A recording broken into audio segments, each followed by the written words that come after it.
নমস্কার। আজকে আমরা প্রাক প্রাথমিক বা প্রি প্রাইমারি সেকশনের বাচ্চাদের জন্য একটি বাংলা কর্মপত্র নিয়ে উপস্থিত হয়েছি। চলুন শুরু করা যাক। 1 নম্বরে বলেছে ফাঁকা স্থানে সঠিক বর্ণ লেখো।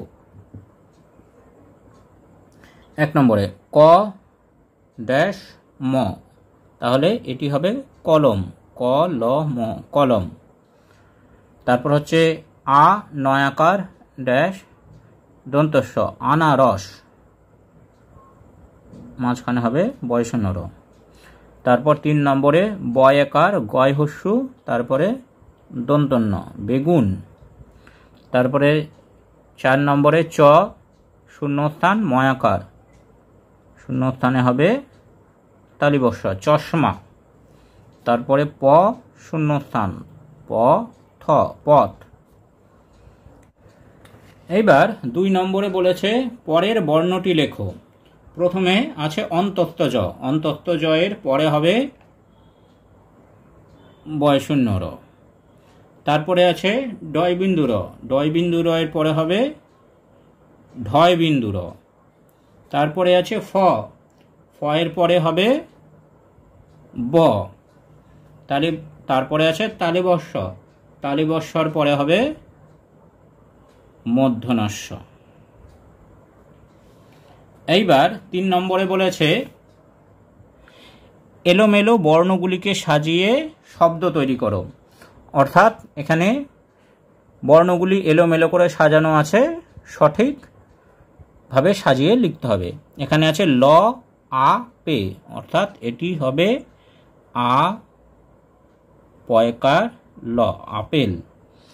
হ অনুস্বার সি, এটি হবে দন্তেশ্বয় হস্যি অনুস্বার হ সিংহ।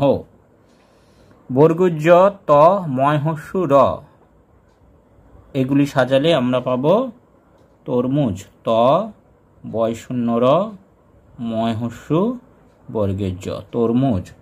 তারপর দন্তন্য লয় হস্যু বয় একার, এটাকে যদি আমরা সাজাই তাহলে আমরা পাবো বয় একার লয় হস্যু ন বেলুন।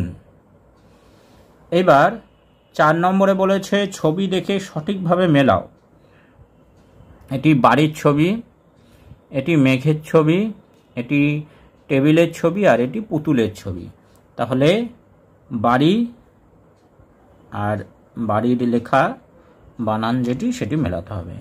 মেঘ, মেঘ যেখানে লেখা আছে সেটি মেলাতে হবে। টেবিল, টেবিল যেখানে লেখা আছে সেটি মেলাতে হবে। আর শেষে পুতুল যেটি আছে পুতুলের ছবির সাথে লেখাটি মেলাতে হবে। এবার শেষে বলেছে ছবি দেখে শব্দ লেখো। অর্থাৎ ছবিগুলি দেখে জিনিসগুলির নাম আমাদেরকে বলতে হবে। এটি মাছের ছবি, তাহলে ময়াকার ছ মাছ। এটি চশমার ছবি, তাহলে চ তালিবস্য ময়াকার চশমা। এটি ছাতার ছবি, ছয় আকার তয়াকার ছাতা। এটি একটি আমের ছবি, আ ম আম। এটি পাতার ছবি, পয়াকার তয়াকার পাতা। এটি একটি ফুলের ছবি, হয় হস্যু ল ফুল। Thanks for watching this video.